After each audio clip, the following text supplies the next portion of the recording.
Knicks Take Podcast. Yeah, what it do? Mobbing with the crew, nothing new. I thought you knew, thought I was falling off. Blessings keep on falling through. Oh, don't panic, dog. Bro, a boo, I can't lose.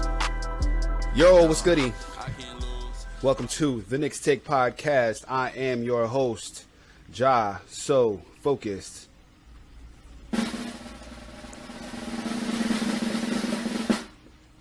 And I'm French, the bro host. We're a weekly podcast where we talk about the most intriguing Knicks news of the week. If you want to find us on our socials, first you got to check us out on Twitter at The Knicks Take.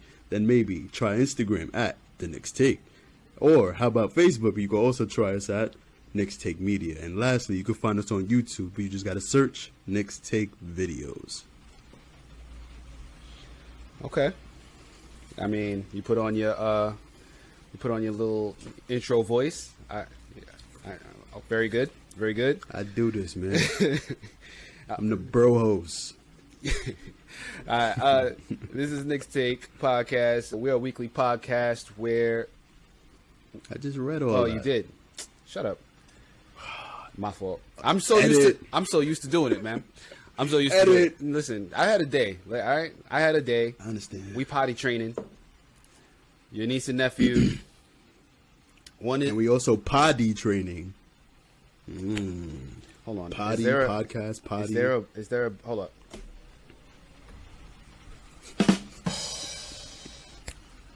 Yeah, so it's been a day. I'm tired as hell. I probably should have grabbed another cup of coffee before we started.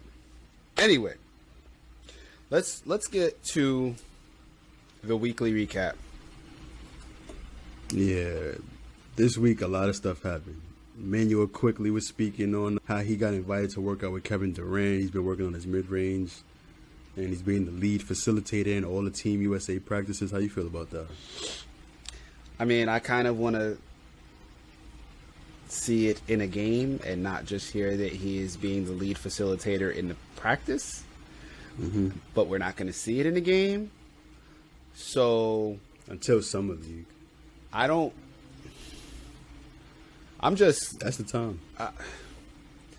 It's one of those things where he's like, you hear that, you're like, yeah, you get really excited, and then he comes back and you see him in Summer League and in preseason, and he don't look that much better than he did to end last year. And It's not the mentality to have. It's not the mentality you have, but what I'm saying is, I don't want to get too excited because I want to see it. I don't want to hear about it. You know what I mean? Like, I want to see the videos. I want to see, like, they scrimmage in practice and, like, oh, we should probably have picked him up for Team USA or something like that. But I don't want to hear about it. I kind of want to see it. I want to see it in a real game and not something where it's like it's being worked on, but when real pressure is applied, it don't look as good. So, Yeah, I feel you. you know, I like hearing that type of stuff. I like But- hearing it too. But Mitch has led us astray to make us feel like we can't trust the things that he says. So now, after that, it's kind of like I'm on the same page as you. I kind of want to see it more than, like, I want to get excited over hearing him say it. But it's good to know where he needs to improve in. You know what I'm saying? Like, Ben Simmons, it took him 4 years before he finally went to the gym and started working on his jump shot. Quickly, his areas where he struggles at, I feel like, is being a lead guard, setting the table for the other guys around him to score, and he doesn't take advantage of all the best shots that he could be taking. He's either literally a 3-point shot or a floater. There's no in between. There's a lot of points that he's leaving in the mid-range that he could have been chasing last season, and that would have helped us out in the playoffs, I feel like. So, yeah, I'm on the same page as you. I just want to see it more so than hear about it. Okay. I don't know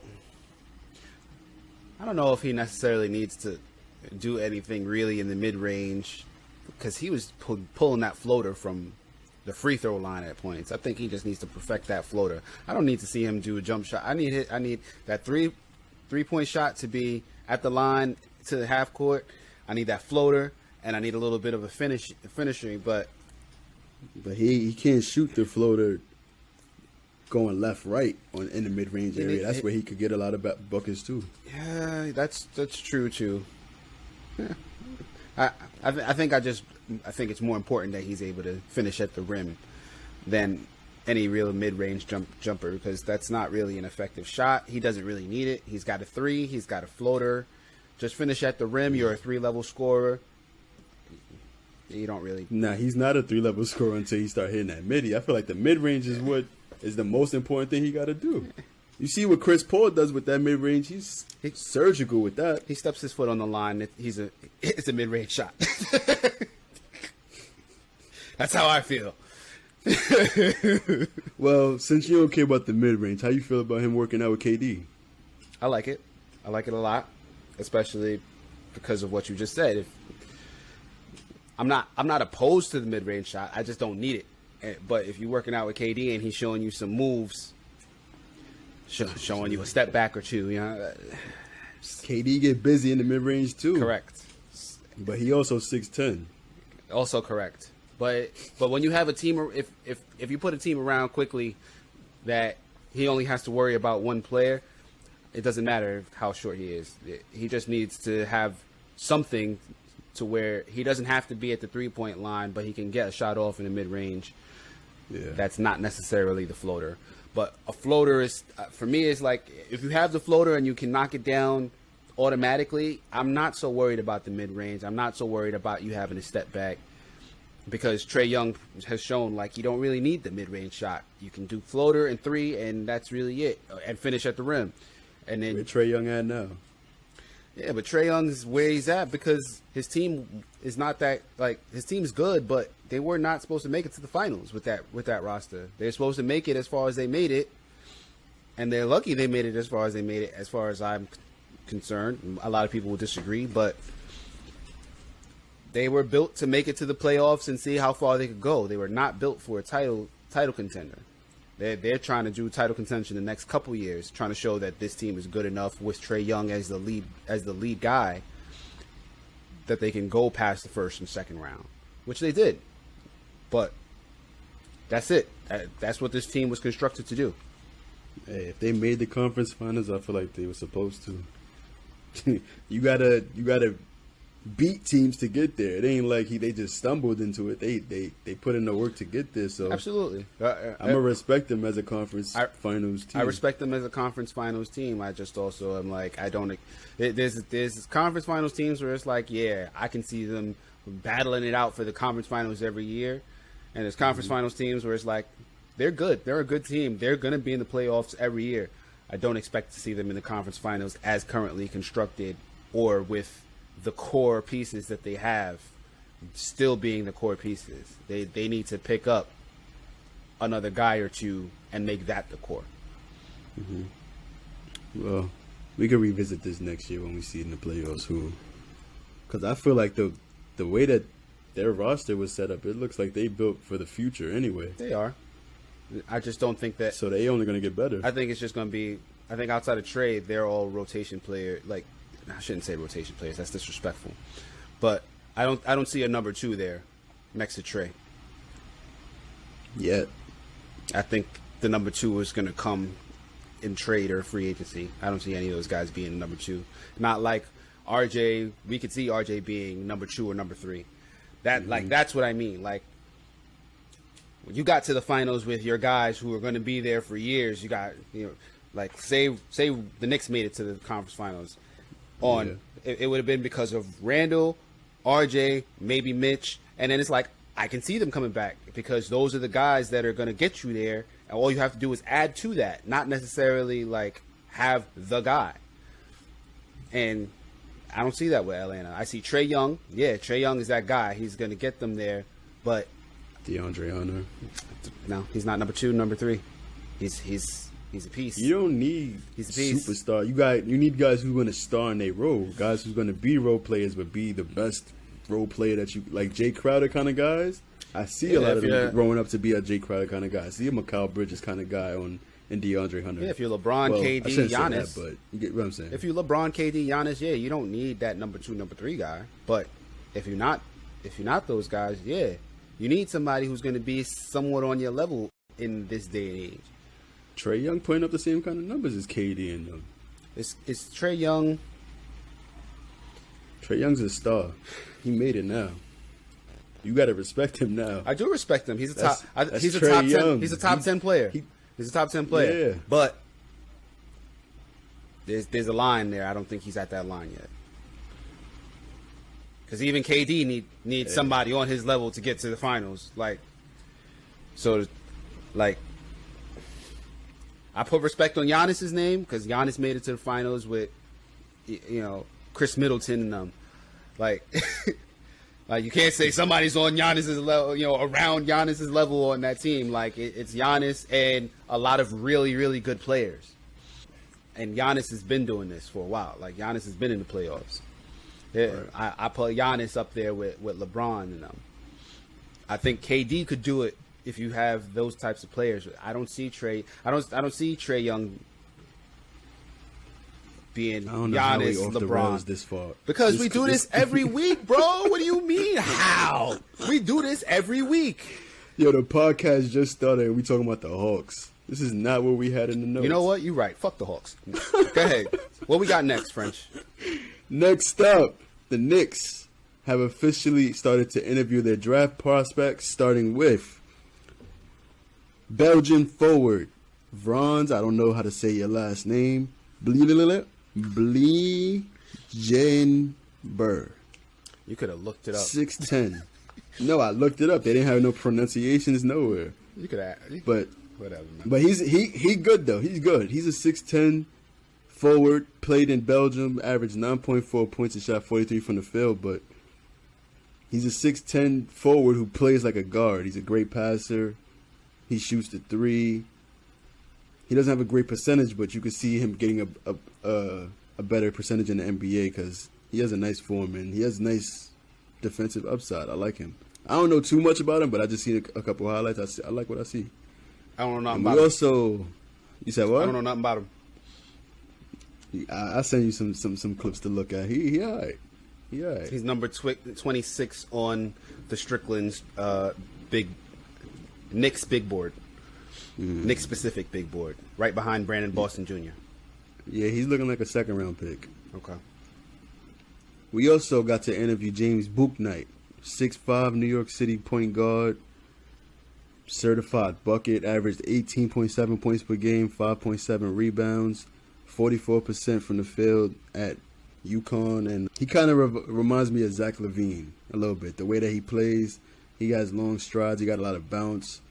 He got a nice form, but he didn't shoot a great percentage from three. He shot 29.3%, but defenders respected him. They wasn't leaving him open to shoot the three because they know he's a bucket. He's a shot creator. He makes all type of step back shots, all type of contested pull ups. Like he's legit. But the thing about him is he's like he could be a little inconsistent. Could shoot you out of the game, but I like his game a lot. I could see us trading up for him. I don't think 10th pick maybe. No, actually, I'm bugging. No, you would have to trade up for him. Probably. Yeah, he's too good to snag at 19. I wouldn't trade up for him, but that's just me. And Why not? I don't. I'll save that for the draft pod. I could tell you why I wouldn't. It's nothing basketball. Well, it is basketball. He reminds me of Alonzo Trier. That's gonna be. Watch Alonzo Trier highlights and then watch James Bouknight. He reminds me of him. I don't know why. We also interviewed. Oh my God! Yeah. Nah, I was gonna say I understand that. Yeah, go ahead. Yeah. We also have interviewed Jalen Johnson, 6'9", all-around wing from Duke. Only averaged 11.2 points per game, but he had 6 rebounds, 2 assists, and it's mostly like a potential pickup when we draft him because he only averaged 11 points per game. He wasn't like a leading scorer, but he's comfortable in transition. He looks like a pretty good defender, makes nice passes in transition. Like I can see him developing into a nice role-playing wing. I don't know if he has a star potential, but I like his game. I would draft him at 19 if he's still there. Okay. You want to know anything about him? The only thing I know about him is that He's right behind James Bouknight on the Strickland big board. I didn't get it. I might have watched his video once or twice, but I don't think that I saw anything where I was like, yeah, I think we should pick him. Like, he wouldn't be my first choice. If we picked him, I wouldn't be mad at it, but I would have him probably above James Bouknight on my big board. I would too. I like his game a lot. That's the other thing I'm remembering now. Every time that I've seen anything on Jalen Johnson, they compare him to Julius Randle, and then off that, it's just like this is the brief description, because I don't think they've done a profile on him yet on the Strickland. An apple from the tree of Randle, jacked 4, who relies on strength and handles rather than burst or his ugly J to score and create shots for his teammates. So, I like that if we didn't already have Obi Toppin. But I see him more as a small forward than a 4. I understand why you say that, but I think that you also have to kind of realize that when he's 19, he was a freshman. So, yeah, maybe he is built like a 3 now. By the time his rookie contract is up, he'll be a 4. In the vein of what Julius Randle is doing right now, which is like, oh yeah, you could have Julius Randle start and you could have mini Julius Randle come off the bench. But you can't do that if you have Obi Toppin coming off the bench behind Julius Randle, unless you trade him. But I don't think Jalen Green is stuck to the 4 because Johnson. He's mobile. I said Jalen Green. Yeah, we ain't getting Jalen Green. Unless we do a mega trade. Nah, we're not, unless we trade in Julius Randle. Jalen Johnson, 6'9". He's young. He does a little bit of everything. If he puts a little, he's referred to as a jacked wing. He's going to be a 4 in the league. He's tall. He's going to do it all. He's going to pass. He's going to be the next Julius Randle if he pops, and which will make him a 4. He's not. Yeah, he's not going to be guard and choose. Put it like that. We'll see. Also interviewed Josh Christopher, 6'5" guard, shooting guard, who appears to model his game after James Harden. He's a crafty finisher in the paint, shot creator. He loves his step back, and he's a great scorer in transition for Arizona State. He averaged 14.3 points, 4.7 rebounds, 1.4 assists, and I don't know if I really like his game a lot. I see Kevin Porter when I see him play, more so than James Harden. But I'm not saying that like to disrespect him. Kevin Porter is nice. I just don't see where he fits on the Knicks. You get what I'm saying? I don't know how I have to do more research on him. When we have the draft episode, I'm gonna know everything. But right now, I don't know how he is on defense. I just see how he's a pecan. He's a nut. He look like he wants to shoot the ball every possession he gets it, from what I've seen so far. But I could be absolutely wrong. Do you know anything about him so far? He's not on the Strickland's draft board. I'll take one more quick look at it. I had to do a quick Google search, and NBA Draft.net, which is a very poor. I don't trust anything on NBA Draft.net, but they have. You gotta watch him play. You gotta go on YouTube. Yeah. They have him 17th on their big board. Yeah, But I can't trust all these big boards. Every time I look at their big board, I don't like it. And something in their big board is like, really? Y'all got them there? Yeah, you got them there. Like, they got Sharif Cooper 35th on their big board. Yeah, you see what I'm saying? And they got you know what you gotta do? They got Bones Highland 18th. And it's like, yeah, y'all, I don't trust y'all. So I mean, Bones is nice though. I like Bones. I like Bones a lot. I don't know if I have him that high. Yeah, I don't know if I would put him over Sharif. I think he can go in the first round, but yeah, no. Sorry, go ahead. With them people who do big boards, you got to see their big boards from like previous drafts, just to see if you could trust them and see if they're reliable. That's what I notice a lot, because a lot of people be doing these stupid ass big boards. But that's why I don't trust NBA Draft.net, because I've looked at their big boards the past couple of years, and it's like, y'all terrible. Yeah. So, but I don't know anything about Josh Christopher. Hey, when we do that draft episode, y'all, tune in.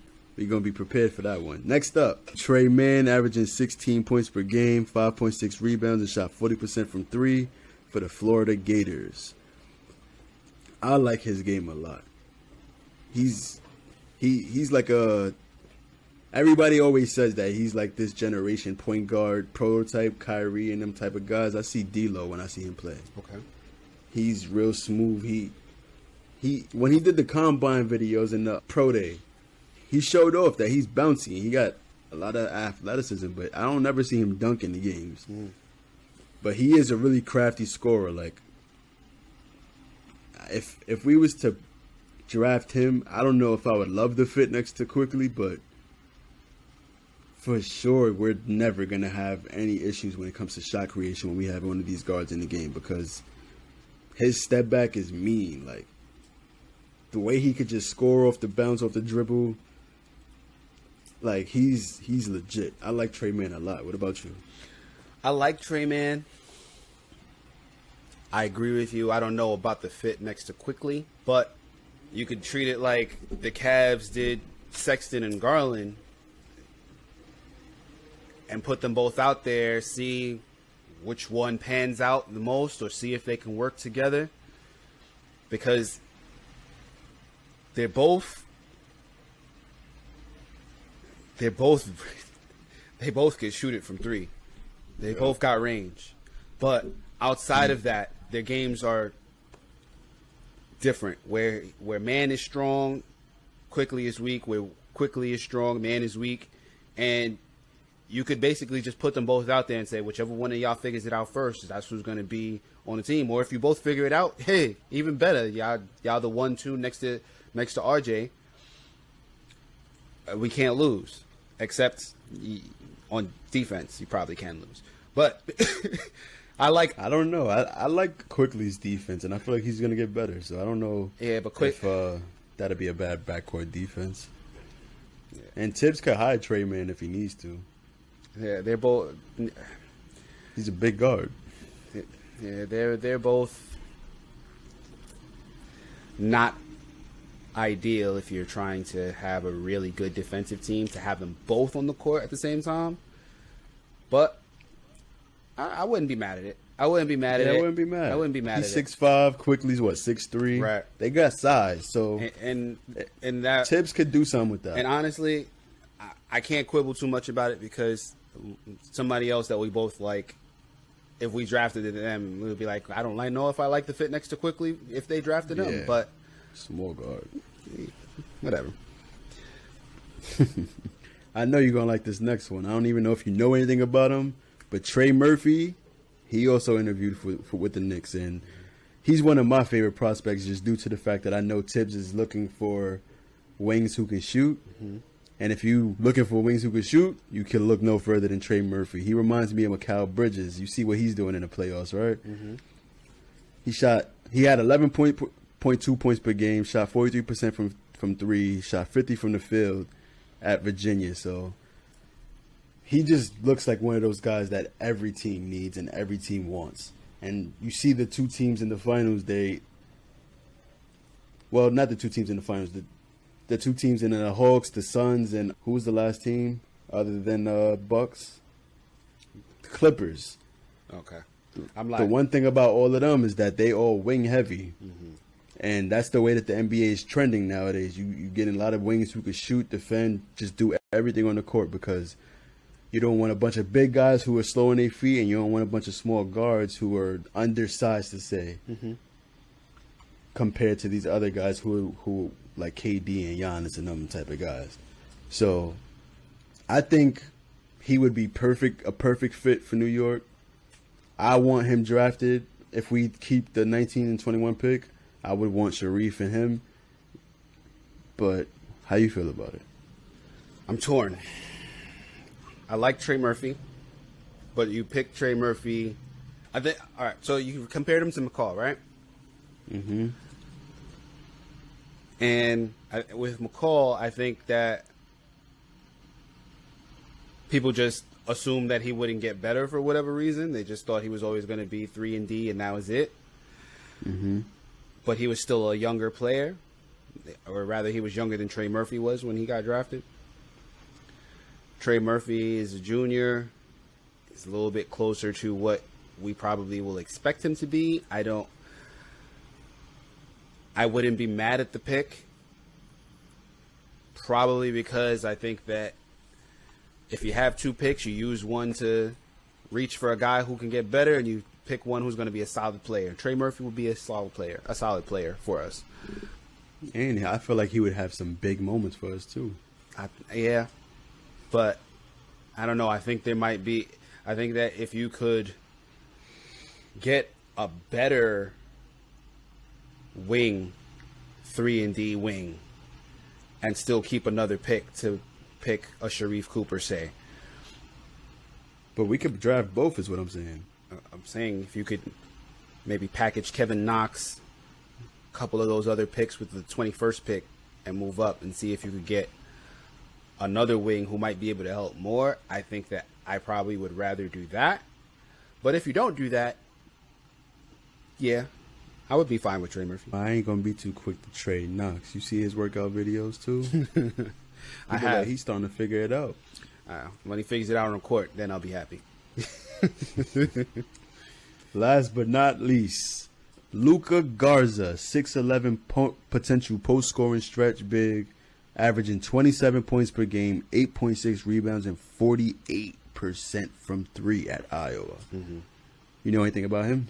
I watched one of his games. I don't watch college basketball, and I happened to watch. I don't know anything about him. I happened to watch a game, and Luka Garza was the one guy who just kept standing out on the court.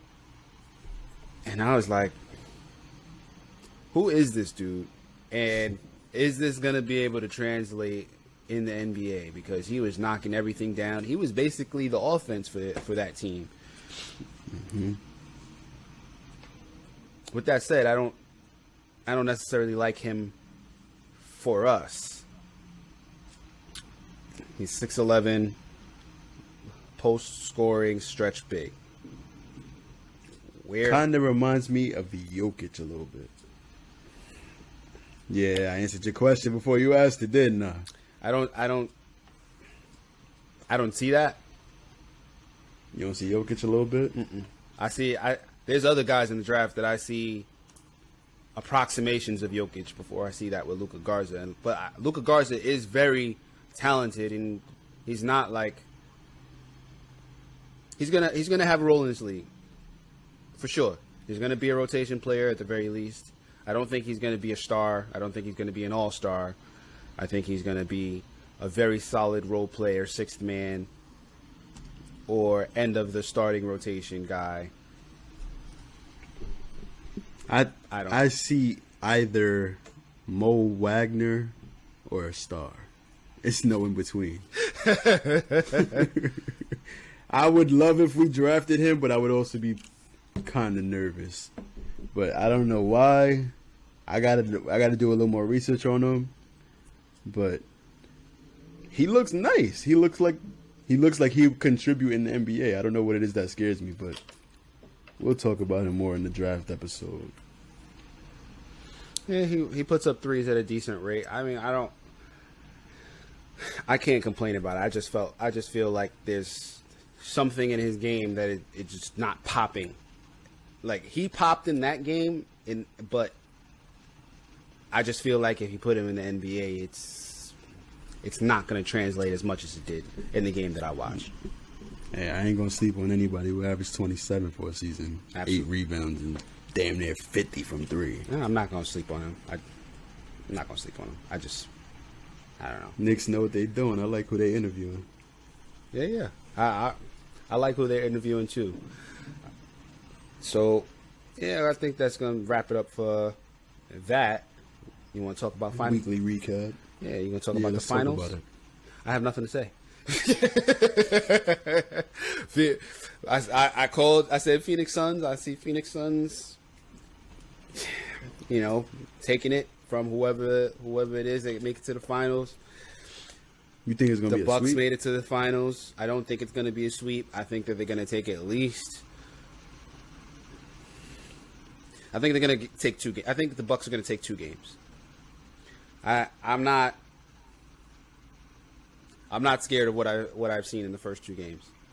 I think the Bucks. I think the Bucks are gonna flip whatever switch that they flip in every round, and they're gonna take 2 games. And then I think Phoenix is gonna say, "All right, kill that noise," and they're gonna wrap them up in 6. I think this is gonna go 7. Like Phoenix, I feel like Phoenix won because of the fact that they were playing at home with that crowd. Mm-hmm.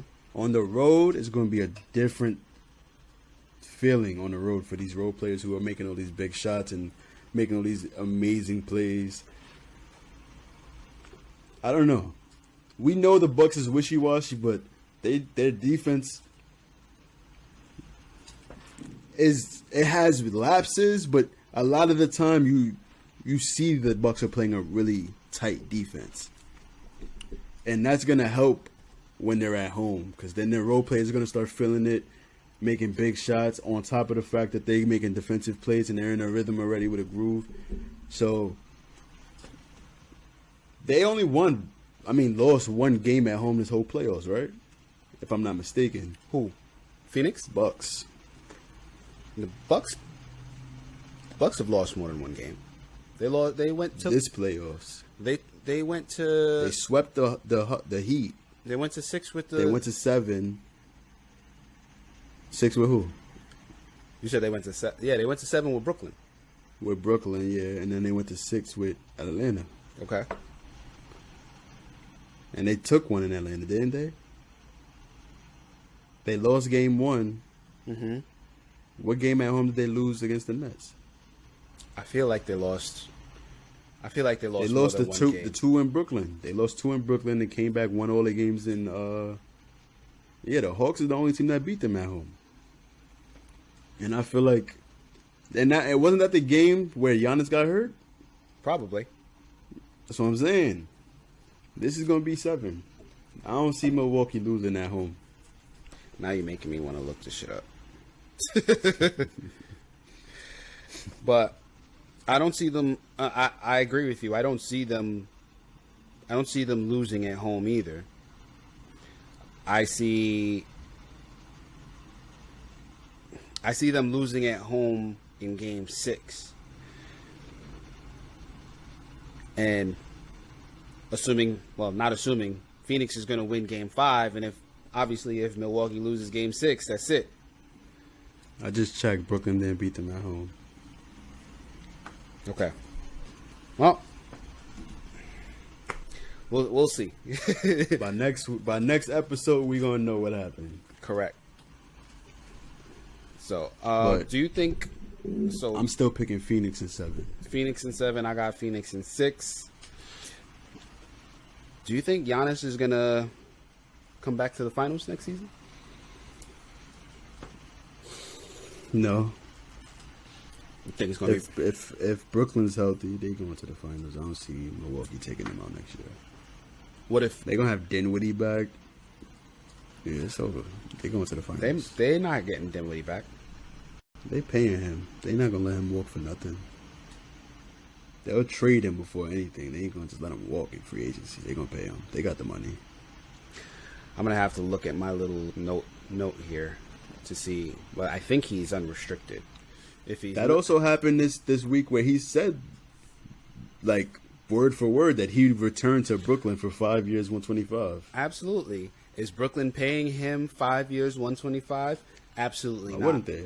Because they don't have the money. They got for his that. rights. They don't. They got his bird rights. Okay, so they're gonna spend 5 years, 125 on Spencer Dinwiddie when they could spend less than that for players that are gonna help them more.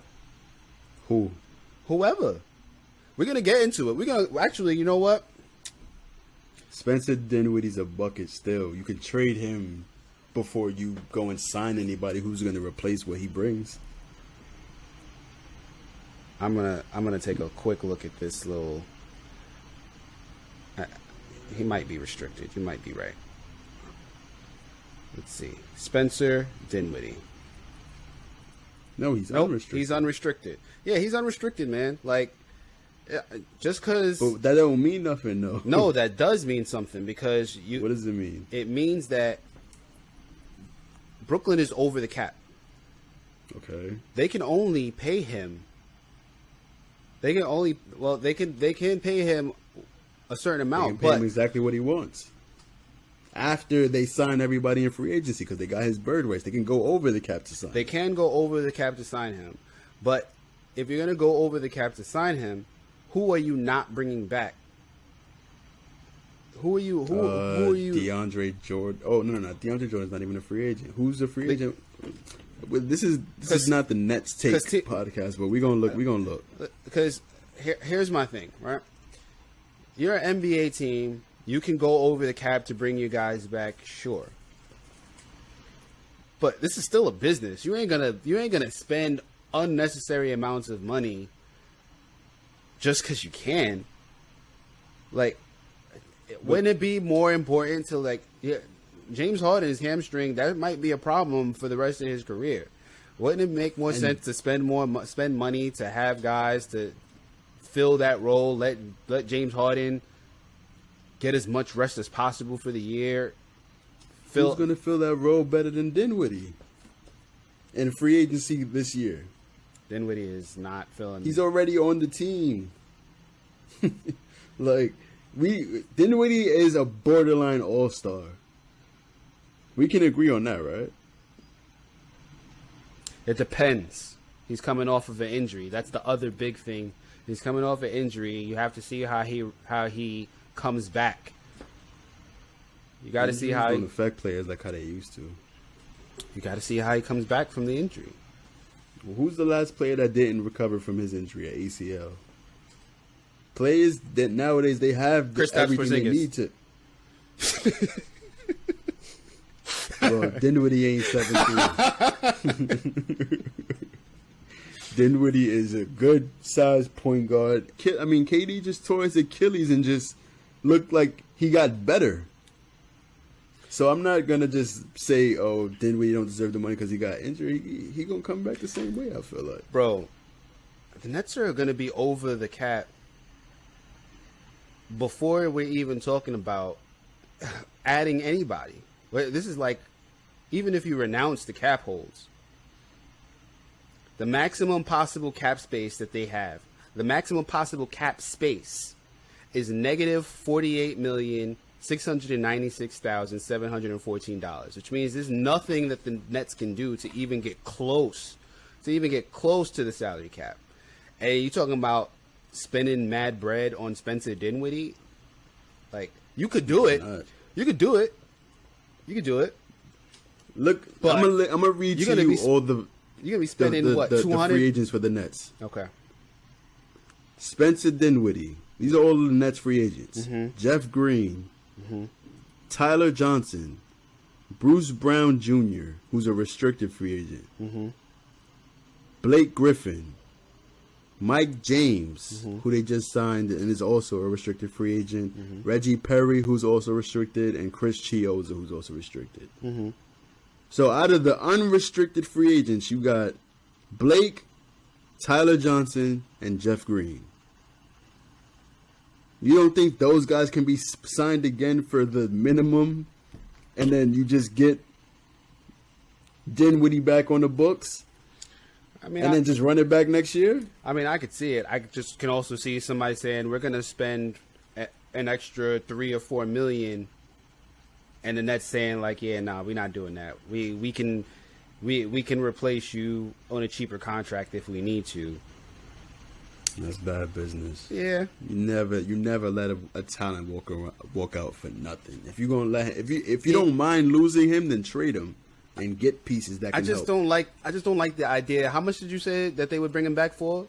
525. No, he's looking for 5/125. 5/125, which means he's looking for $25 million a year. Right? You spending $25 million a year on your backup guard? You doing that? Not? You have KD, Kyrie, and James Harden. Right.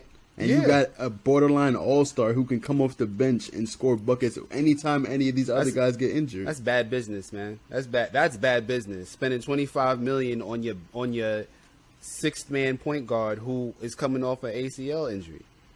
Who would you rather give that $25 million in cap space that you don't have to? You just sign. You could. You don't have no cap space to sign nobody better. The same vet minimum thing that you're talking about. You could still do that vet minimum and sign a Rondo or one of these dudes that come off of the bench. After what we just saw. Listen, Rondo. After what we just saw, Rondo. All he has to do is place hold. That's it. That's it. You don't need a starting level. Turn that off, man. You don't need a starting level point guard coming off of your bench if you got Kyrie, KD, and James Harden. Like, well, you don't need James Harden when you got KD and Kyrie, but they still traded for him. Yeah. So why are you spending $25 million on Spencer Dinwiddie for 5 years? Because you can trade him. He's an asset. You're not gonna let an asset just walk out the door just because we could pay someone for cheap. That's bad business. I don't know. That's what OKC did with James Harden. You remember that? I don't know if Spencer Dinwiddie is getting 5 years, $25 million. He's gonna get it from somewhere. From anybody. He gonna get it from somewhere. I don't think he won't go to Orlando and get that. I think he'll get 5 years on $20 million a year. I don't think he's getting 5 years, 25. All right, let's just get into free agency now. It's funny that we're talking about Spencer Dinwiddie because Spencer Dinwiddie is actually one of the guys I think that the Knicks can target. Man, stop it. Maybe get it. Maybe get him if they decide that they're going to spend. I think that what I'm going to say is actually you think he's going to get 25 mil. I don't think he's going to get 25. I think he'll get 20. But I had a little bit of time on my hands, French. I think we're going to have a little bit of fun today. What are we at? We already did 45 minutes, and we didn't even get to the main part of this podcast. Free agency. Mm-hmm. All right. So let me just do something like this. Do something like that.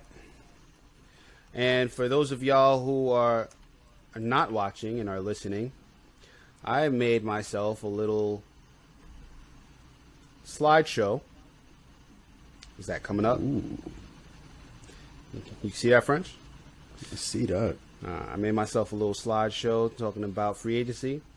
Find us on YouTube at Knicks Take Videos. You're going to see this slideshow. Yeah, if you see this slideshow, try not to trash me too much. I'm not a pro like some of our cohorts, Jonathan Macri and all that. All the Knicks fan people who do podcasts and Knicks fan TV and all that. Like, I'm not them, but it's my little great value slideshow.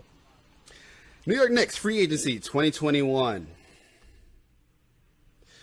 So, first thing I'm going to talk about, we start off with the Knicks, who we should expect to be back with us next season from who was here, who was just playing with us.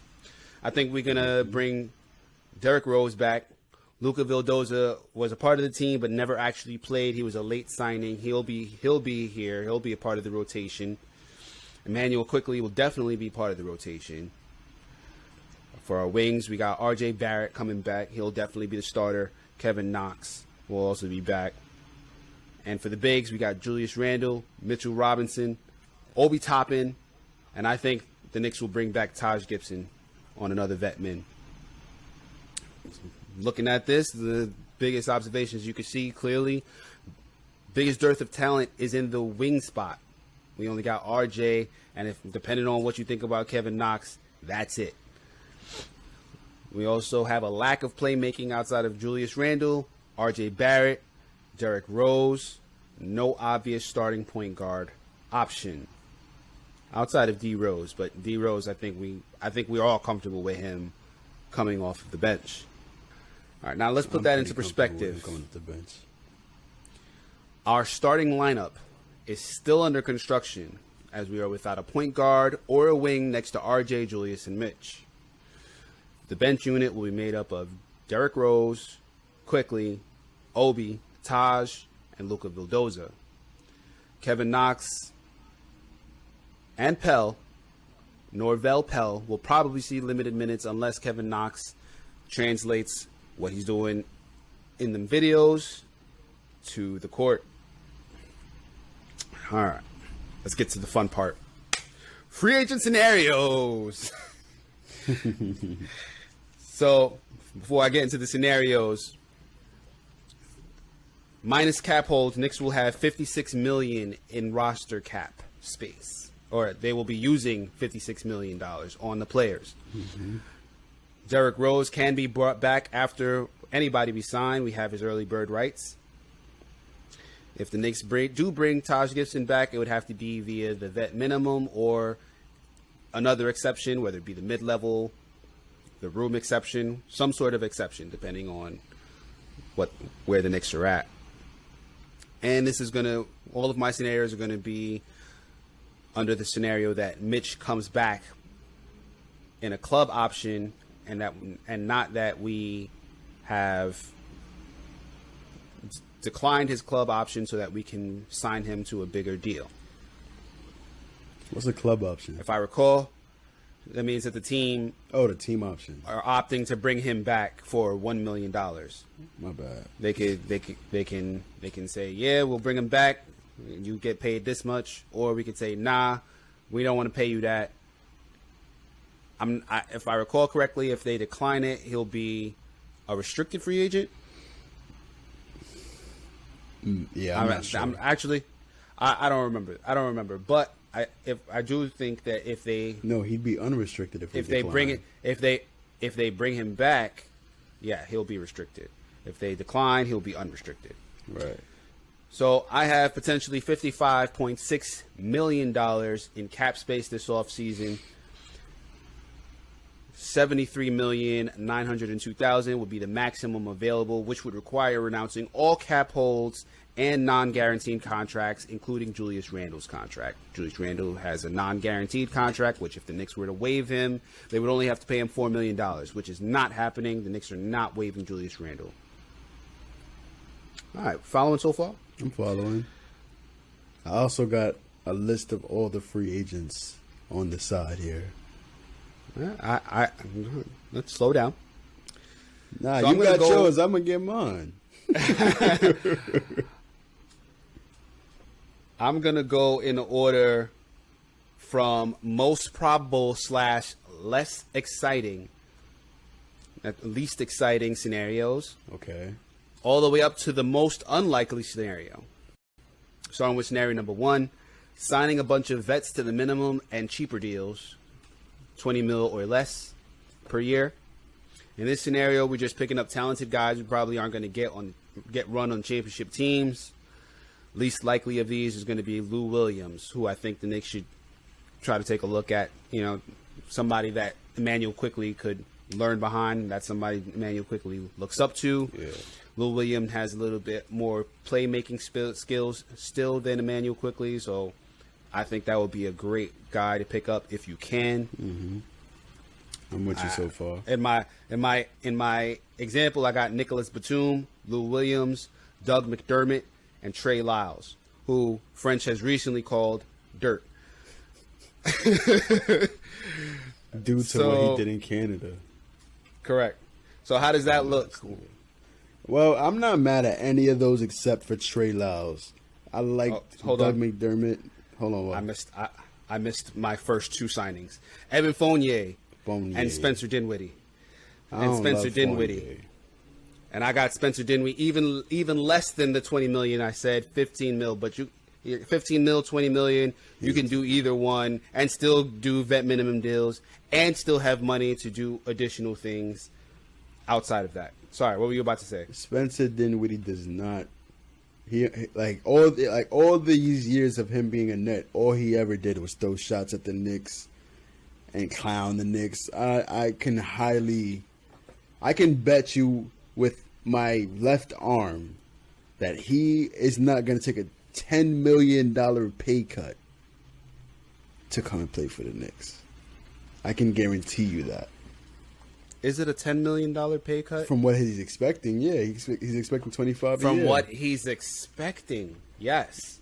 But he has a cap hold for 17 mil from the Nets. Which, if the Nets decide, you know what, you getting greedy, we don't want you back, and then he goes out and he tries to find a team to get that contract that he wants, and just finds out this is probably the market, 15 to 20 mil. Okay, Somebody's going to pay. I want to him stay. Maybe I want to stay in New York. Maybe the reason that I've been dissing New York all this time is because actually I'm the little weird. Nets were always the little brother, and we always looked up to the big brother. Maybe I don't. Maybe I'm secretly I really want to be in New York. Maybe I want to be a Knick. I wouldn't be shocked. Now, yeah, you know, that's how it is. You know, people make fun of what they really want to be. You know how it goes, man. I would not be shocked if Spencer Dinwiddie, all this time, he was clowning the Knicks because he really wanted to be a Knick.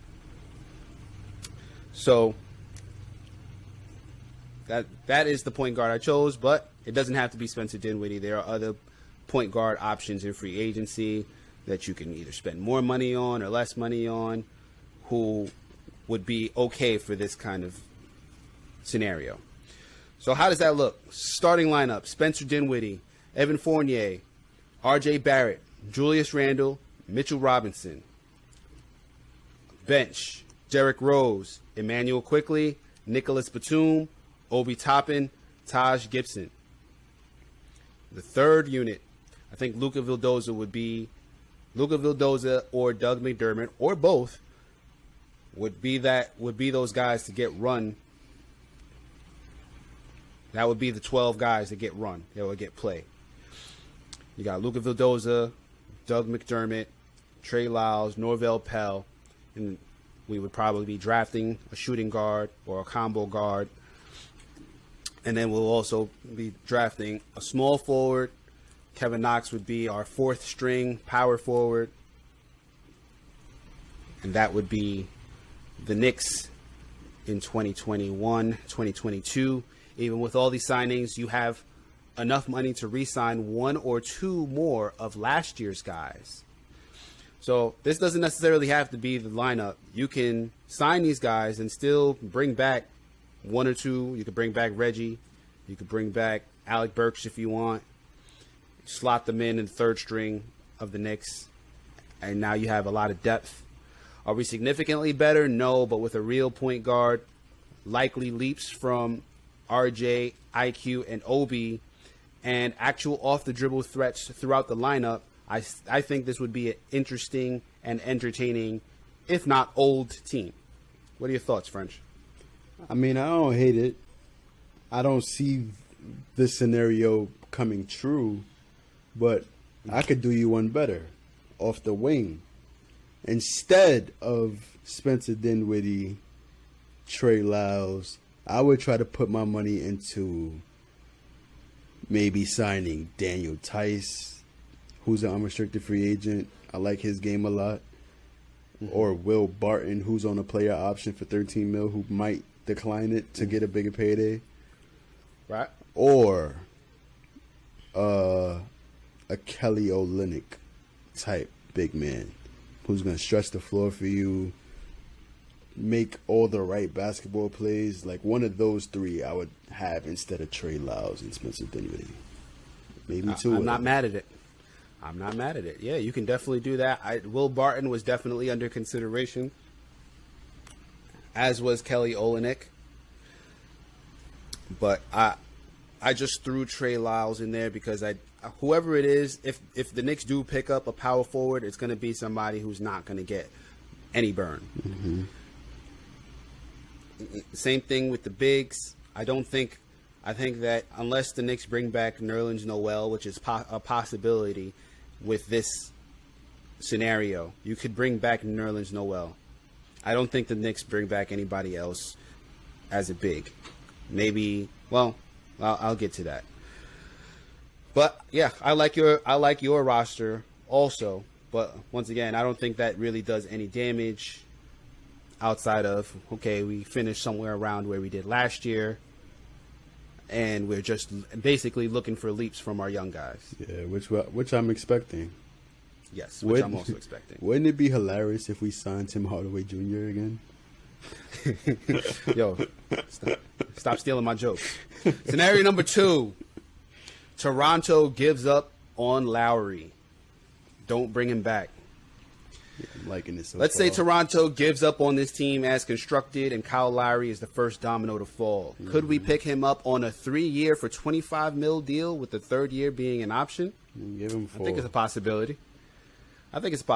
I think to round out the starters, Knicks could sign an Otto Porter Jr., who had a tough season last year, but is still a good 3-point shooter for his career.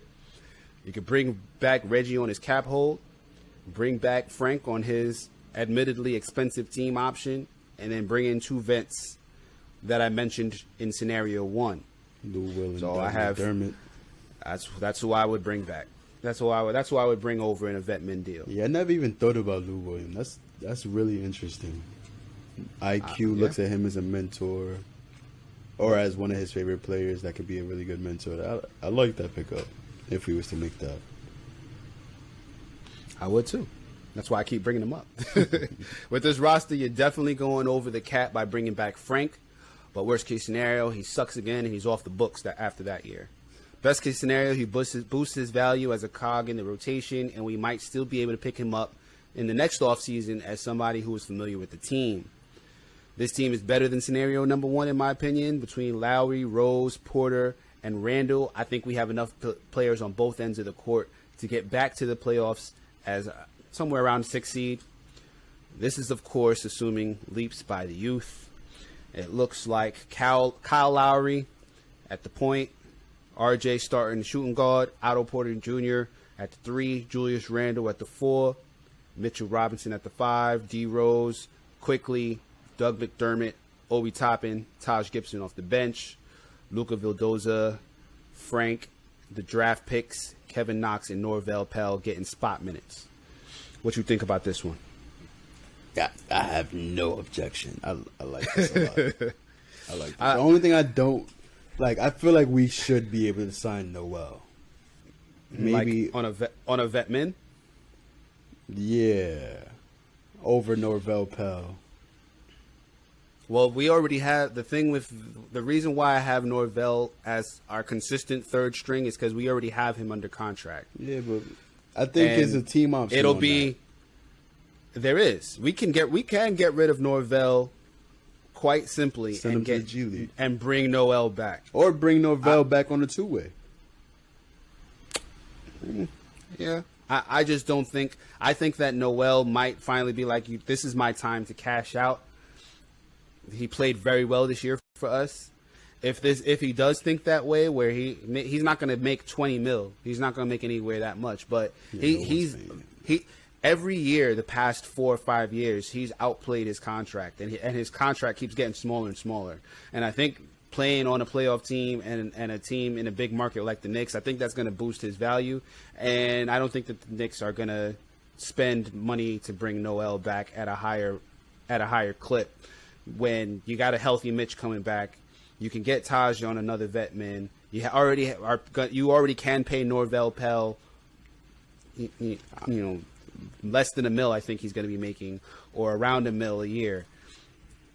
I would love to have Noel back, but I just don't think it's realistic. I don't know if it's realistic to expect Taj to back up Mitch at 36 years old. Why? Did you not see how Taj played all of this season and in the playoffs? Taj was probably our best big in the playoffs. You're 100% correct, but all last shit could change in 1 year. It could. Listen, if Mitch goes down as he has almost every year of his career, and he goes down with a big injury, no, I think that then they would look to get a free agent big, which there are lots. You can find free agent bigs at any point in time. Like Taj was a free agent big 2 months into the season, and when we picked him up, you can find other guys like that just to fill the role until Mitch comes back. And I think that that's what the Knicks are going to do. If they see that they have Mitch is hurt or we're short on bigs, they're just going to look at whoever they can pick up on a vet min deal and just run it with Taj, Norvell, and whoever they pick up, and that's it. I don't think that they're going to be worried about that going into the season. You know who I could see? Again, another name off the wing. Mm-hmm. I could see us signing a Dwight Howard if we don't bring Noel back. Absolutely. I think you could, But I think that would be something that you would do coming into the season. If you really are like, maybe we should bring in somebody who, just in case Mitch gets hurt, you could sign Dwight Howard. But I don't think that. I think that Dwight Howard, yes, Dwight Howard would get got for the low. But I don't think Dwight Howard would come to the Knicks for this team. I think he would be coming for the low for the Nets, the Clippers, the Lakers, those teams who are championship contenders. I think the same thing would be for another guy like JaVale McGee, guys who always end up on the best teams for the low. That's who I think that's where I think those guys would go. I don't think that they would come to the Knicks unless they are a top 2 or 3 team in the East, which I'm not 100% sure that this team is. As a matter of fact, I have them probably as the 6th or 7th seed. All right. Next up, scenario number 3. CP3 opts out of his player option and tests the market. If the rumors are true, I know you've heard these rumors, French, and CP3 decides he's going to opt out if the Suns win the chip, then the Knicks will be a nice landing spot for that point guard. He's opting out knowing he'll be taking a pay cut, but it won't have to be too steep if he comes to New York. Paul would have to settle for leading a team of Randall, Barrett, and a talented, not quite a star forward like Kelly Oubre, or an older talent like DeMar DeRozan. But if the Knicks can strike gold in the draft, perhaps they can do damage in the East. Maybe. I don't see. Now I hear you. I hear you, French. I hear you. But the one argument that I have heard that makes a lot of sense, CP3 is coming to the end of his career. And the one thing that would solidify his career even more so than winning a second title with Phoenix would be winning a title with Phoenix and then bringing a ring to New York. I don't just see one ring. that as being just one ring. Just one ring. If he thinks that he can bring one ring to New York, he's solidified. Top 3 point guard of all time. Which he's probably already. I agree with that. But if you do bring in a Chris Paul on, say, a 1+1 deal, it's possible. It wouldn't be you wouldn't get a ring this season, but you would say, all right, sign this 1+1 deal. We'll free up enough cap space to bring in a 3rd or 4th guy. It'll be you, RJ, Randall, star player number 3, star player number 4. Now you have a championship contending team. You just have to get through this first year. If you think the Phoenix Suns, who have not been in the playoffs in 8 years, if they win a championship, they not gonna max out Chris Paul for 4 or 5 years. I think they would 100%. But that's not in their control, sir. What do you mean? Chris Paul has a player option. Yeah, and I'm sure he wants to make the most money. And the Suns are geared up opts out with a nice roster. If Chris Paul opts out, it'll be either to re-up with Phoenix, which is very likely. For the most money. Or it's to test the market. And if it's to test the market, I don't think it's to get the money. I think it's to see what he can do for his career. I don't see it. I feel like he already did that with Phoenix. Chris Paul has links to Leon Rose. He has links to Leon Rose ain't on the court. He's not on the court. He's not. You're right. But I think that some of the rumors have stated that part of the reason why he didn't come to New York wasn't just because he wanted to be on the West Coast. It was because the Knicks were expected to be bad, and he didn't want to come to New York to be on a bad team. And then the Knicks ended up being good. And the Knicks and because there were no fans. Now you have a Garden that's rocking. It's going to be full. It's going to be packed.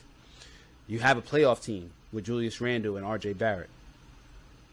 you have cap space to add guys. You can add a DeMar DeRozan. You can add a Kelly Olynyk. You can add Trevor Ariza, a TJ McConnell. And it's not getting it done, admittedly. But you're still a really good team. Mm-hmm. You're still a really good team with Chris Paul, RJ Barrett, DeMar DeRozan, Julius Randle, and Mitchell Robinson as your starting five. Derrick Rose, Emmanuel Quickley, Trevor Ariza, Obi Toppin, and Taj Gibson on the bench.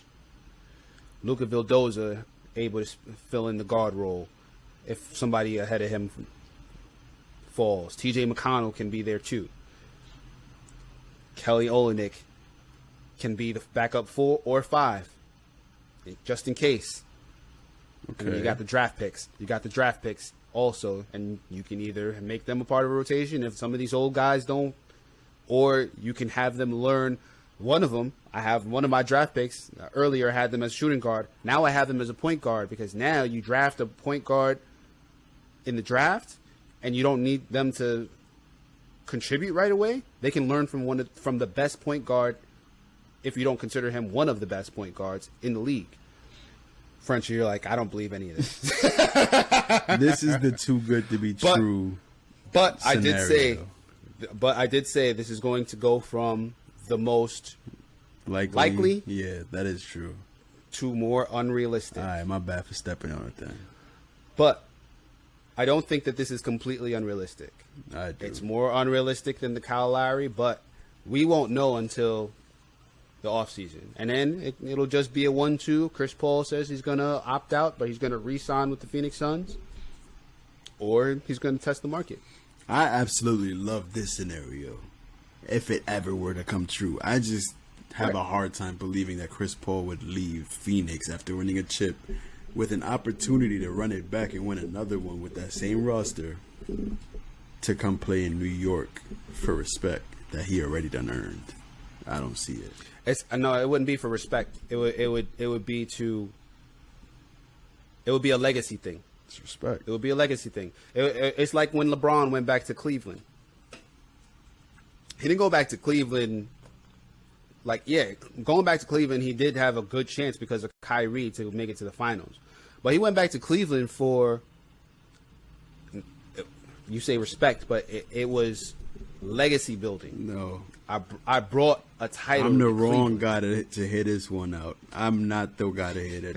LeBron went back to Cleveland he went back to Cleveland because D Wade's knees was going bad, and he couldn't win no championship with Chris Bosh over the Spurs. So he said, "I'm gonna try and go back home because nobody gonna try to criticize me for that. I'm gonna go back to Cleveland where I see Kyrie and they got a #1 overall pick. We're gonna trade that for another All-Star." That's why I feel like he went back to Cleveland, not for no legacy. He went there because it was running thin in Miami. I mean, that's why he left Miami. But I do think that the legacy, bringing a ring to Cleveland, played a large role. And then once he won the ring in Cleveland, he was out of there. Yep. It's like, why'd you even come back to Cleveland? Well, now nobody can say nothing. Exactly. Now he could go and team up with AD in LA, and nobody gonna say a word about him hopping from team to team with the best stars. Mm-hmm. So, but that's what I think, man. I don't think winning another ring in Phoenix is gonna do anything. He could win one ring in Phoenix. The difference between one ring in Phoenix and two means nothing. It's the difference between LeBron winning one ring in Cleveland and winning two. It means nothing. He wants to. He won a ring in Miami. He won a ring in Cleveland, and he went where? To the L.A. Because winning a ring in L.A. means something. And that's what I think the same thing would be for Chris Paul. Winning a ring in New York would mean something. Scenario number 4, one of my favorites. Oh, no. Kawhi opts out of his player option. Not Kawhi. The holy grail of scenarios so far. Mm-hmm. Knicks might have the beginnings of a championship contender if this happens. If Kawhi does this, he probably wants a 1+1 deal just in case he regrets the signing early, or to allow himself to get a bigger payday when he convinces another star to join him and Julius Randle next offseason. Okay. So as you can see, I start off with the signed Kawhi Leonard to a 1+1 deal for close to 40 mil per. I'm following. I'm thinking about 38 he'll probably get because he's making about 33 or 34 this season. So 38 he should be able to get up to. I'm not sure if he can get to 40 mil from his current contract because there is a cap to how much you can increase your contract. Mm-hmm. But sign a serviceable point guard. I have in my scenario the vet minimum deals. Patty Mills, Lou Williams, I keep bringing him back. Doug McBuckets, I also bring him back. And Bismack Biyombo. And I also have bring back Frank on his option. Okay. I don't know how I feel about Biyombo, but I'm following. With this roster, you're definitely going over the cap by bringing back Frank. But worst case scenario, he sucks again. Just like in the earlier one. Mm-hmm. So I like Patty Mills. yeah. In this scenario, I have Derrick Rose starting, though. And I have Patty coming off of the bench. Derrick Rose, R.J. Barrett, just because Patty is small. So, D. Rose, R.J. Barrett, Kawhi Leonard, Julius Randle, Mitchell Robinson, Patty Mills. That's the start lineup. Patty Mills off the bench. Former teammate of Kawhi's. Emmanuel Quickly, Doug McDermott, Obi Toppin, Taj Gibson. And I have Luka, Frank, Kev, Norvell Pell. Once again, I have the draft pick and being a point guard this time, but it doesn't have to be. It could be a combo guard, shooting guard, whatever. It doesn't matter where that first draft pick is. But the more important one is we need to have a draft pick in the small forward spot to learn from Kawhi Leonard. How do you feel about this one? You said you don't like the Bismack Biyombo. I just threw a big in there because just cuz. Yeah, I feel like if we were able to sign a Kawhi, we'd probably be able to follow up with a Dwight Howard or a...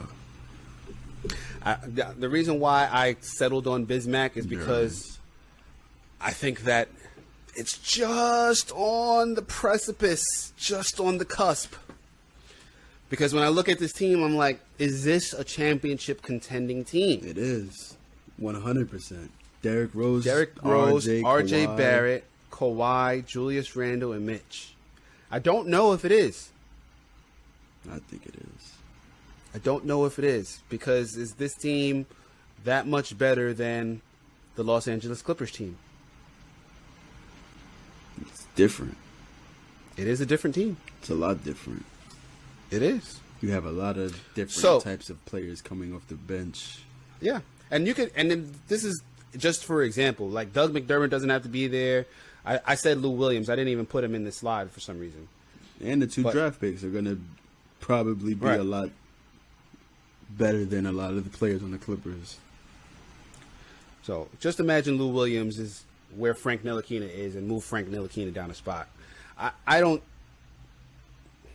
know if that gets done in the East. I bet on that team. Hey. Because RJ's going to make another jump next year. So and IQ. And Obi. And Mitch. So I'm excited. If this was a scenario that actually could happen, I might say the Knicks is going to the finals. Well, I wasn't happy with this one. So, scenario number 5. Another one. The holy grail, the actual holy grail of scenarios. This is the one that I convinced myself could actually happen. Sign Kawhi Leonard to a 30 mil per year deal. So he is taking a pay cut from what he's currently making just so we can sign Chris Paul or Kyle Lowry to a 25 mil per year deal. And that's all the cap that the Knicks have if they do this. That's 55 mil. So all you can do outside of that is get some vet minimum deals. Pick your favorite options from any of the scenarios I posted earlier. But my one need, sign Carmelo Anthony. Need? Sign him. Sign him. That's my need. The Knicks don't need him. That's my need. Sign Melo, get him a ring. Mm-hmm. And my last bullet point, compete for a championship. I'll take that Serge gets it done. Ibaka before I take Melo back. So here's what mine looks like. Chris Paul, RJ Barrett, Kawhi Leonard, Julius Randle, Mitchell Robinson as the starting lineup. French has the ugly face on, as that is definitely a championship contending starting lineup. Definitely. Derrick Rose off the bench with Emmanuel Quickley, Doug McDermott, Obi Toppin, and Taj Gibson. And you don't even have to bring Taj Gibson back. You can say, you know what, we'll spend whatever we need to spend. Probably not, but we'll spend who we need to spend on in the center spot. Bismack Biyombo, JaVale McGee, Nerlens Dwight is coming Howard, back. Trust me. Nerlens Noel. He's coming back. It doesn't have to be Taj. You got Luka Vildoza in the third string with Lou Will, Kevin Knox, Carmelo Anthony, and Norvell Pell. We ain't that got is this a many nice team. draft. I mean, the roster spots. You know, We got 15, and then you got the 2 plus 2. Mm-hmm. So I still have the 2 draft picks there, but the two draft picks don't have to play. You could stash them. Put them in the G League. They don't have to be part of that 15-man rotation. Yeah, they do. We need some youth, some energy in the lineup, just like we got from OB and IQ this year. Yeah, but this one definitely has 16 players, so somebody would have to be on one of the two-way contracts or whatever. So, a few other scenarios that I did not explore. I didn't explore any trades. Specifically, I did not explore Knicks making a trade for Damian Lillard. I just don't see it happen. Well, I'll go into the other scenarios first. Knicks trading up in the draft and end up with only one draftee. Knicks use Kevin Knox to trade up in the draft and free up potentially $6 million in cap space. Knicks running it back with almost all of the same players. Knicks starting the season with Derrick Rose, Luka Vildoza, and Emmanuel Quickley as their point guard rotation. No one else. Okay. And Knicks signing Lonzo Ball to be a member of the rotation. I did not make any of those a scenario. The only scenario that I really see happening out of those is the Knicks packaging Kevin Knox to trade up in the draft. I think that they're going to come into the next season with 2 prospects and nothing more than 2. Which is why all of my mocks have 2 slots for draftees, even though they all include Kevin. So you can take away Kevin, you can keep him in there. It didn't make any difference in my scenarios. I wanted to make them in a way where you could have a potential roster regardless of Kevin Knox's status. I know a lot of people want Lonzo Ball, but I don't think the Pelicans are going to let him go. And I don't like his fit here except as a wing. Lonzo? Yeah.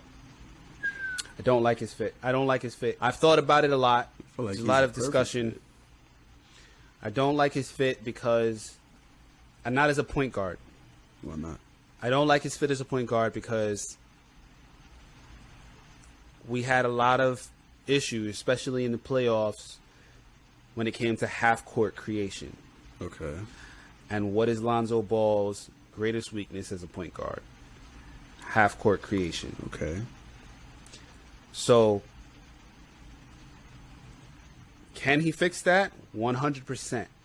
And does he provide a lot of other things outside Absolutely. of that? I love everything Lonzo Ball brings. I like him as a player. I do like him as a player on this roster, but not as my starting point guard because I would want him to split ball handling duties with Julius Randle as the point guard, and that's something that he's not going to be able to do at the half court. It's something he can do on the fast break, which I would love.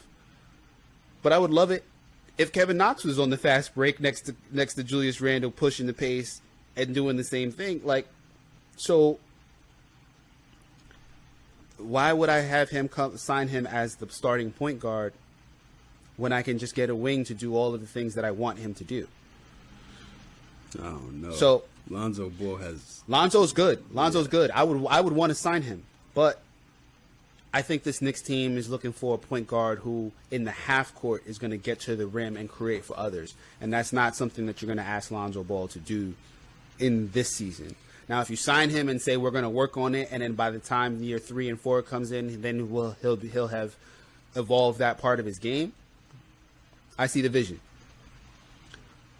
I don't think that this team is going to sign Lonzo, overpay him, because you're going to have to overpay him to take him from New Orleans to be a guy that you work on. to be who you hope he's going to be. Mm-hmm. I don't see them doing that. I don't see Leon Rose doing that. I don't see any of the higher ups doing that. I'd love to see him here. I'd love to see them try. I just don't think it makes sense. It seemed like he wants to be here too. Yeah. We want him here. But the fit is just not, it's not great. It's not great. I feel like It's not bad. We should. It's not great. We should offer him a 1-year, $25 million deal. Well, why would you do that? New Orleans isn't going to match that. Okay, and then what? And then after that, sign him for a more reasonable contract. Why would he do that? Because he's going to get an offer with that's multiple years. So why would he sign a 1-year deal? Because he doesn't want to be in New Orleans and he wants to play in New York. So if you can offer him a 1-year deal that's going to be more than what New Orleans can offer, you're basically getting the payday that you want, and then you get the multi-year deal that you want after that to be in the place that you actually want to play with a former teammate of yours and Julius Randle. Okay, I can see it. I still don't like him as the starting point guard though, and and unless you get a small forward who can shot create and play make, unless you're telling me that the Knicks are going to pick that up either through the draft or free agency, maybe in that Kawhi, but even if you do that in that Kawhi, you don't have enough money to get Lonzo. So I just don't see it. There's not really a scenario that I see that the Knicks can do that makes a great deal of sense for this upcoming season or for the long term. That's why we got the guys up top, Leon Rose. They're going to make all these tough decisions. So I don't know if this is going to come out clear, but we have the unrestricted free agent class of 2021. At the top, you see Mike Conley, Kyle Lowry, DeMar DeRozan, Otto Porter Jr., Victor Oladipo, Tim Hardaway. You see this long list of unrestricted guys that the Knicks can choose from in free agency. That they don't have to worry about somebody matching. They just have to worry about, are you going to accept what we offer you or not? Right. Spencer Dinwiddie. D Rose is on this list, even though we do have his early bird rights. And some of these other guys, Trevor Ariza, JJ Redick, Danny Green, they all have early bird rights and all that stuff. So the team, if they want to go back to their teams, they can. But we have more. Yeah, these are all unrestricted free agents. This is the pool of players that the Knicks can choose from. Anybody on this second and third page that I know you have to squint a little bit, French. Yeah, I'm blind. Blind as a bat. I think I said all the guys that I liked. This is the same the same website that I used.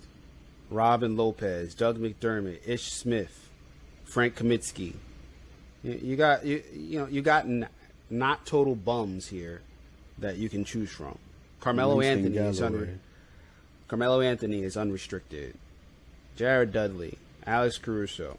You got a lot of guys that you could choose from. Chris Paul said he was really happy when Langston Galloway signed with the Suns because he heard that he was one of the best teammates around in the NBA.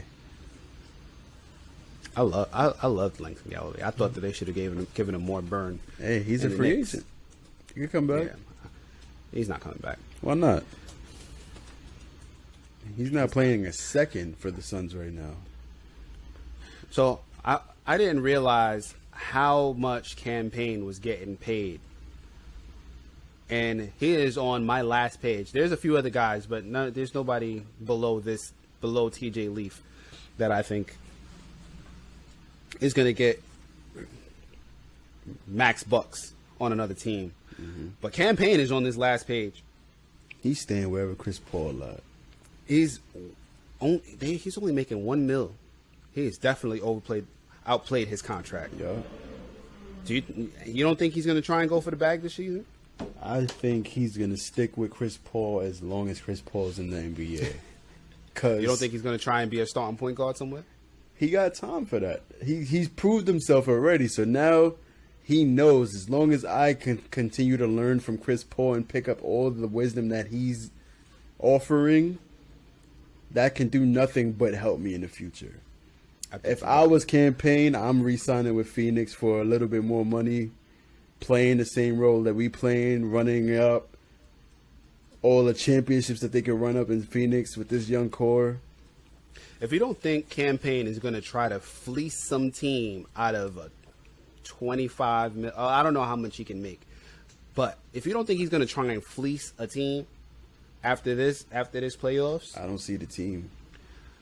Because say he does re-up with Phoenix for how much you think he's going to re-up for? I don't even know how much cap space they have, so I can't even throw a number out there. I'd say probably maybe 10 mil. I don't even think it matters because let me just look for his name. They have his rights. If he gets 10 mil more than what he got this year, I'm pretty sure he'll resign for that. So 11 mil a year, right? He signs for 11 mil for what, 2-3 years? 2-3 years. 33 mil, 3-year contract. So 33. You think that he's going to turn down, let's say a team offers him 20 to 25 mil for 4 years. Who's offering him that, though? You got to think about the teams that need point guards. It's not many. And teams that need point guards that have cap space. Mm-hmm. It's the Knicks. Not many of the only other teams that have cap space are the Spurs. Mm-hmm. Hornets, I think. I don't even know. But there's not many teams that need point guards that have cap space who are going to pay Cameron Payne the bag over all the other point guard options and free agency. So I can see him re-signing. Kind of skip through my stuff. And the draft has a lot of point guards too. Correct. The value of being a playoff point guard who has learned from Chris Paul, who has won a championship ring, because I think me and you both have already said we think that they're going to win the ring. Yep. I can see a team being stupid enough to do that. Not the Knicks, but I can see a team being like, he's being underutilized in Phoenix, and we're going to unlock him, and we're going to pay money to do it, and they clear up whatever cap space they need to clear up, because teams are over the cap, but you can get under the cap very simply. I can see a team doing that. I can see a team doing that. Will they? You're probably right. They probably won't. But Cam has had some moments in this entire playoffs, and he's been a key figure on this Phoenix Suns team. Not more key than DeAndre Ayton, but he's important to them. He's young. He's young. He's got game. The upside is there. Like, Phoenix is letting him walk. They need him. They need him. I'm just saying it's a possibility. I don't think it's something that we should completely ignore. And I just posted the first page of the restricted free agent class, which starts off with Lonzo Ball. You got Lauri Markkanen. Number 3 is Frank. This is like the whole number top 4 10. is Dennis Smith Jr.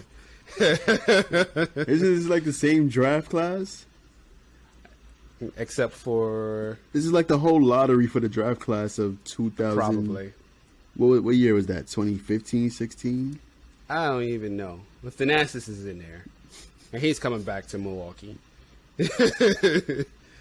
Josh Hart.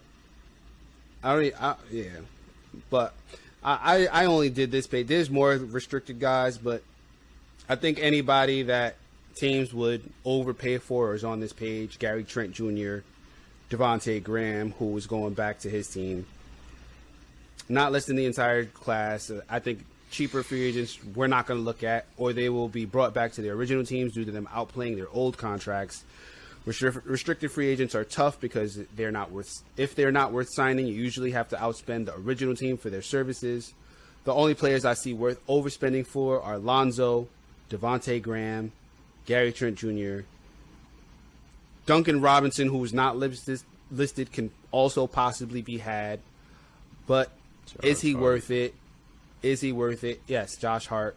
Is he worth it in lieu of some of the above scenarios? Are you going to overpay for Duncan Robinson instead of paying for some of the vet min guys? I'm not sure that you do. I agree with you there. When I was doing research for this slideshow, I also saw. I looked at player options, which I didn't really get into. Obviously, Chris Paul and Kawhi Leonard are on that player option list. Who did we talk about earlier? Who has a player option? On the Knicks? No, somebody that you said you would sign if he declines his option. A guard. Will Barton. Anyway, Will Barton. Will Barton, I'm pretty sure, has a player option as well. Yeah. And there's other guys that have player options, but the two main ones, if they decline their option, you try to go after them. Chris Paul, Kawhi Leonard. Right. I don't see Mike Conley. I said earlier he's unrestricted. I think that he's going back to. I think he's going back. I don't think he's an option. If he is an option, I hope that the Knicks, if they can't get Kyle Lowry and Chris Paul, I hope we get Conley. Conley can and be then got. I looked at. I don't know if he can be got. Why not? I think he can. D Wade, because- the half owner of the Utah Jazz, is seriously scared that Donovan Mitchell is going to force his way out of Utah. It's a real report. He could be scared all he wants, but the way that you ease your fears is to bring the good players back and then try to bring more good players. I don't think. If Mitchell got Mike Conley feeling like, yo, if I sign here and he leaves, I'm not trying to be in Utah. I can see Mike Conley being like, yo, I'd rather just go in New York because that's where Donovan Mitchell really want to play at. Mike Conley wants to go back to Utah. He's already made that clear. He will. Okay. Yeah, will he? I mean, yeah, that is still kind of up in the air. It's not a done deal, but Conley does want to go back, and I think Utah wants him back. Okay. So, yeah, I want Conley. I want to be able to say Conley can be got, but ultimately I don't. I think that he's just going to go back. I think he's comfortable there. He's spoken so many good things about Utah. He doesn't sound like somebody who wants to leave or is going to test the waters. I think he's comfortable. I think he knows that this is a team that's going to make a run for it over the next 4 or 5 years. He's probably going to retire there. I looked at team options. Goran Dragic, I think, is the only guy that I think is maybe they let him go, but I don't think so. I think he goes back. I think he's Miami. And yeah, that's it. That's all I got. No arguments here. All right, you like that? You like my little prep work there, French? I really appreciate your time that went into that slideshow. It was a really, really informative slideshow. It's nice to look at what a roster could potentially look like. Yep. I mean, I'm not the most creative guy, but I tried. Knicks take videos, y'all. All right, so I don't know if you had anything that you wanted to say in regards to free agency.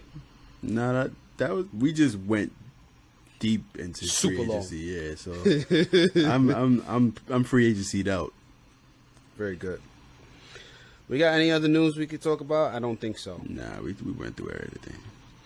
Next week, next episode of the Knicks Take Podcast, episode 17, we're gonna do first part of a two-part draft. We're gonna do 2 podcasts of draft. French is gonna be up first. We're gonna go into our five prospects. We're gonna do 5 draft prospects that we're looking for. French is gonna go first. First one, we're gonna do somebody that we would trade up for. We're gonna pick one guy that we would trade up for. You can.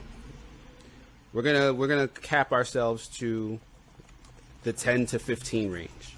Okay. 10 to 18. 10 to 18 range. Whoever you think can be had in that range, that's going to be our move up pick. Okay. Then we're going to pick who we would pick at 19, 21, 32. 19, 21, 32.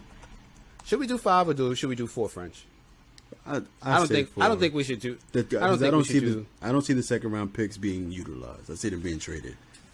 I think they're going to be guys, and I think this is going to be a draft where you could pick a guy in 50s and he becomes a rotation player. I think this is that draft, but I don't want to do that much research. I don't want to do that much research to the bottom rung of guys that I will be 100% wrong about. Right. So yeah, let's keep it to 4. Somebody that we move up for 19, 21, 32, because there's still going to be very good guys at 32. And the following week, we're going to run it back with my picks for the top 4 guys. That one that I would trade up for, 19, 21, 32. I got my. And then after that, I know you. I bet you do. And the week after that, that will be. Won't that be the draft? That will be the draft. The draft is on the 30th, right? Yeah. Now I have to look it up. The draft I'm gonna just say is on the 30th. But so we're gonna it's on the 30th. And I definitely have the timeline that I can just pull up and tell you, like, yeah, that's what it is. Mm-hmm. But yeah, we're gonna talk about the draft. We're gonna recap the draft right after that, and then it's gonna be free agency right after. So we're gonna have a lot of stuff going on. We're going to have a lot of stuff that we're going to be able to talk about leading into the opening of the 2021-2022 season. Season 2 of the Knicks Take free podcast. Agency. Yeah. I don't know if we're going to make season 2 right after the draft episode. I think we're going to I think we're going to do it after free agency. We haven't decided when yet. But this is still season 1. We're going to look forward to season 2. We're going to promote the hell out of it. You know that. And we're going to have a lot more content on YouTube for season 2. That's what we're gearing up for now. Yeah. All right, French, you got anything you want to plug? Nah, I'm plugging out, signing out. How long we been recording for? It's only been an hour and 40 minutes. That's not bad. It's not that bad. Compared to our 3 hours, 2-3 hour podcast that we had to edit down crazy. I don't know if we made it all the way to 3 hours. It probably, from start to finish, it was 3 hours, but we didn't record that much. But yeah, this was a good one. This was fun, man. I'm looking forward to that, to the draft episodes. I'm looking forward to that too. This is the first fun episode out of the 3 that I've been looking forward to. Yep. All right. Thank you guys for listening. We appreciate y'all. We love y'all.